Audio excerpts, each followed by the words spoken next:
बरेचसे लोक शेअर मार्केटमध्ये डिव्हिडंड इन्कमवर डिपेंड आहेत.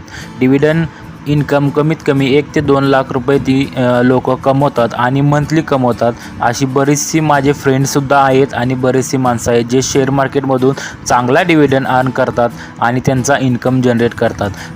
आपल्या भारतातली एक मोठी बँक आहे ती तब्बल 16 रुपये डिव्हिडंड देणार आहे. तर ती कोणती बँक आहे आणि त्याची डिव्हिडंडची डेट काय आहे हे या व्हिडिओमध्ये मी पूर्णपणे सांगणार आहे. तर हा त्या बँकेचा चार्ट आहे. ऑब्व्हियसली तुम्हाला चार्ट बघून समजलं असेल की ती कोणती बँक आहे. ती दुसरी तिसरी कोणती नसून की आपली लाडकी कॅनरा बँक आहे जी चांगला डिव्हिडंड देणार आहे. तर डिव्हिडंड तुम्हाला तो 16 रुपये डिव्हिडंड बँक देणार आहे आणि डिव्हिडंड डेट आहे जवळजवळ 119 रुपयाला ते ट्रेड करत आहे आणि डिव्हिडंड डेट 14/6/2024 म्हणजे 14 जूनला बँक तुम्हाला चांगला डिव्हिडंड देणार आहे जो की 16 रुपये